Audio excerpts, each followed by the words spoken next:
Entendre, comprendre, réagir. Un média qui donne vie aux opinions, qui donne voix aux idées. Cube.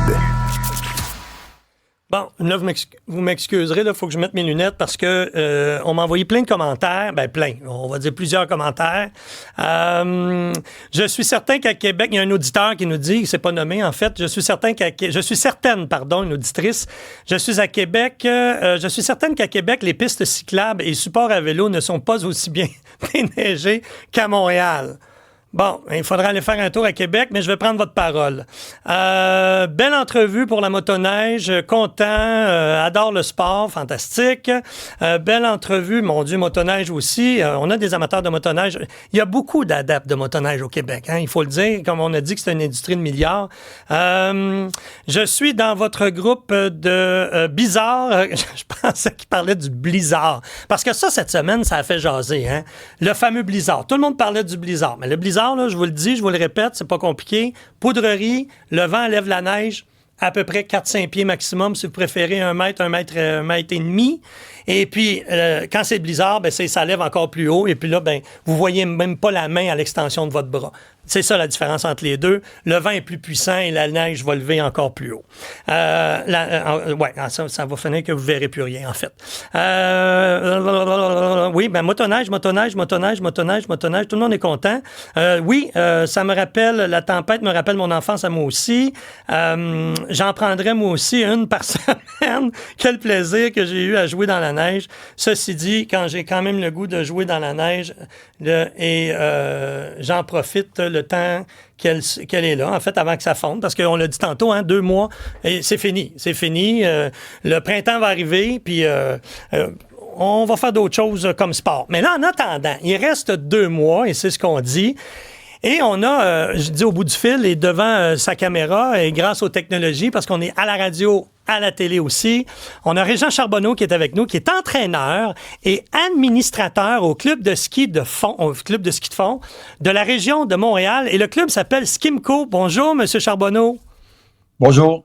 Bonjour. Monsieur Charbonneau, content, heureux, rassuré, occupé, dans le jus, en fait, avec toute cette neige-là?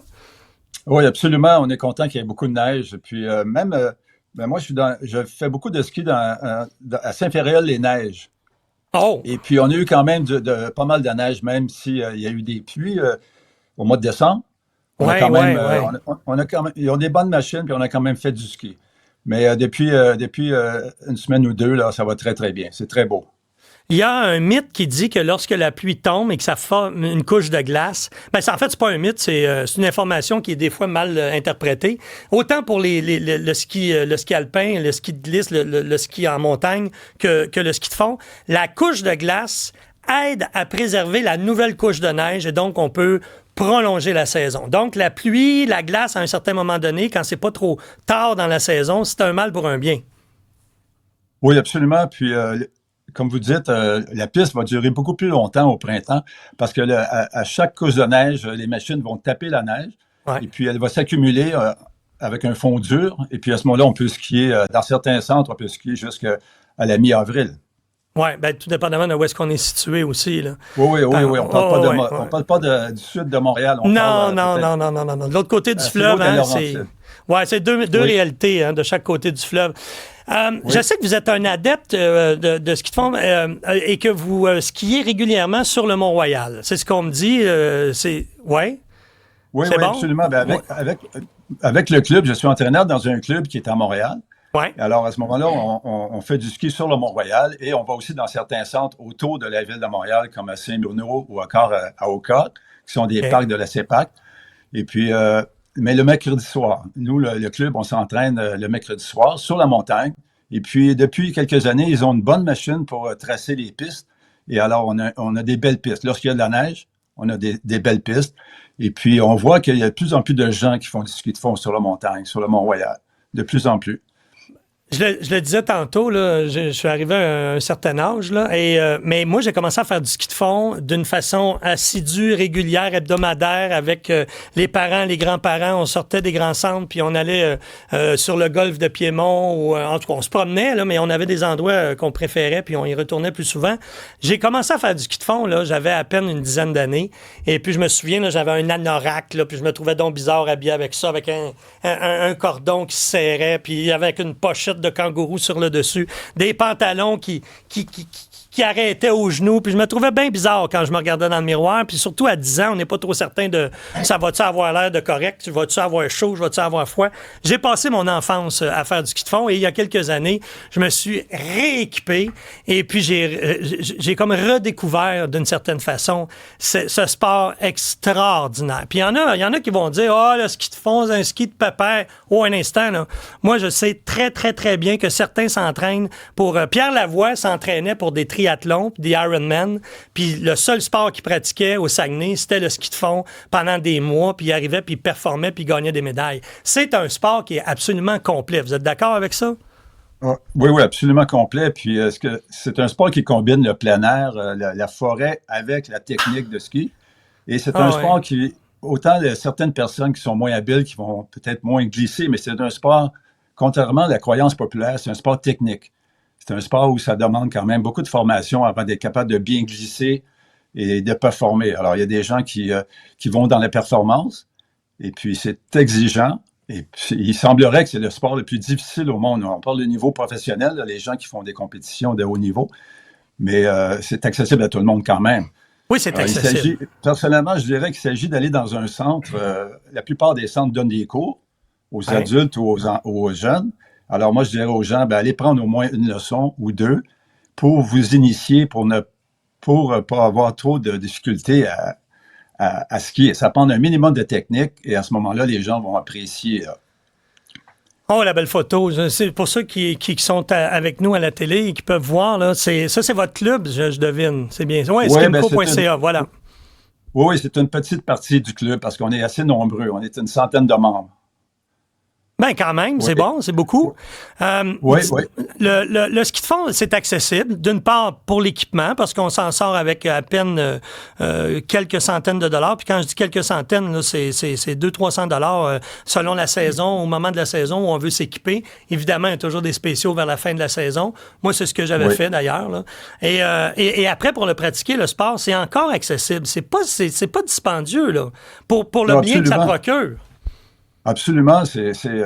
Bon, il y a le réseau des parcs de la CEPAC, quand même, il y a des frais. Mais il y a quand même des endroits où je prends l'exemple du Train du Nord, qui est un endroit idéal pour commencer le ski, pour les gens qui sont moins habiles. C'est gratuit. Ouais. Et puis, sur le Mont-Royal, c'est gratuit. Il y a quand même 20 kilomètres de piste sur le Mont-Royal, en plein centre-ville. Alors, c'est vraiment... Par contre, il y a le stationnement à payer, mais quand même, disons qu'on ne paye pas. Et sur le Mont-Royal, il y a aussi... il y a un endroit où on peut louer des skis sur le Mont-Royal.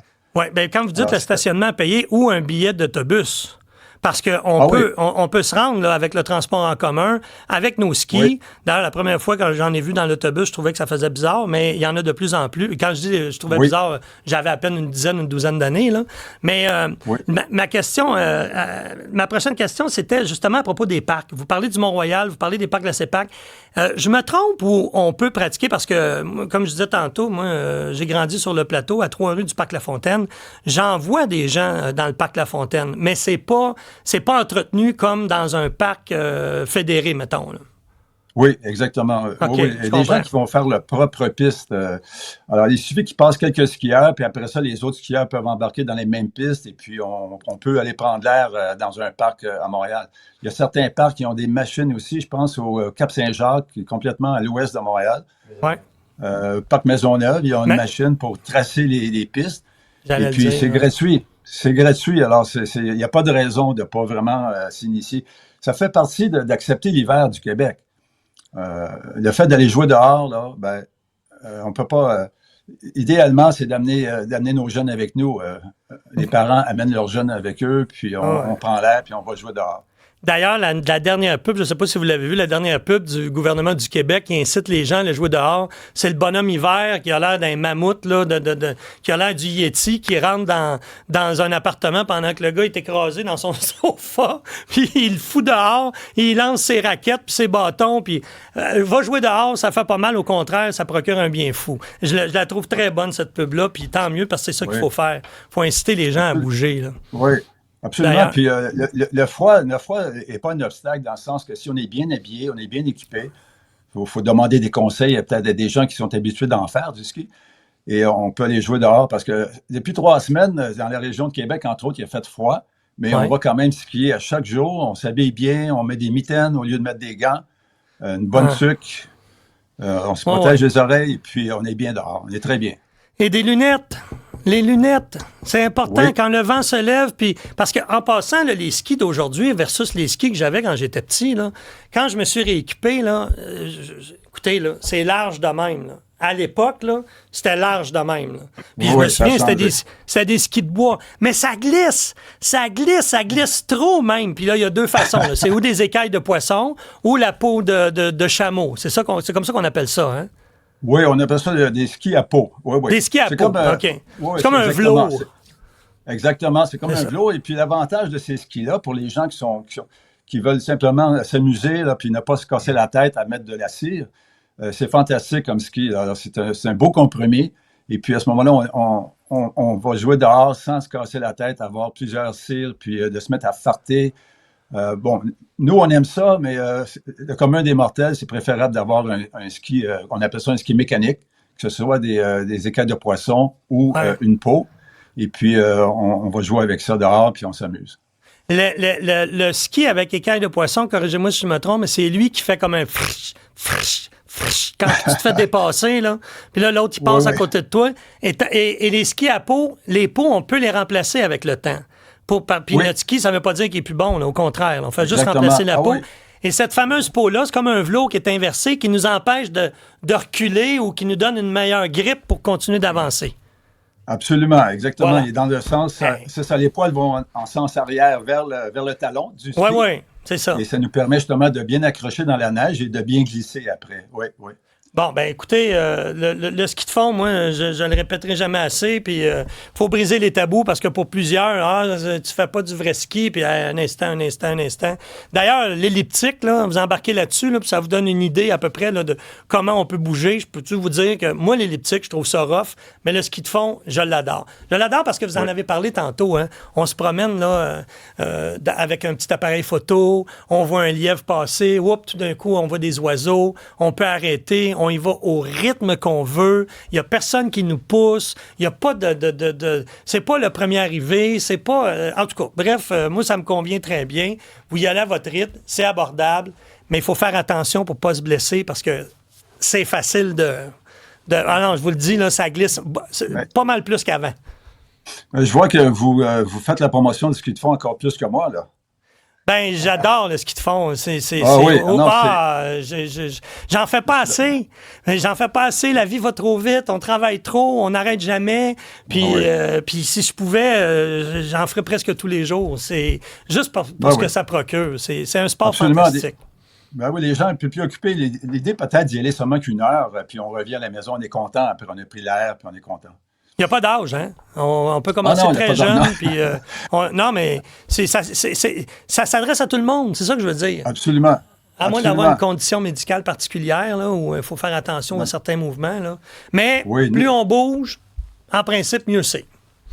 Absolument. Les gens qui sont beaucoup en ski de fond sont moins dans les hôpitaux.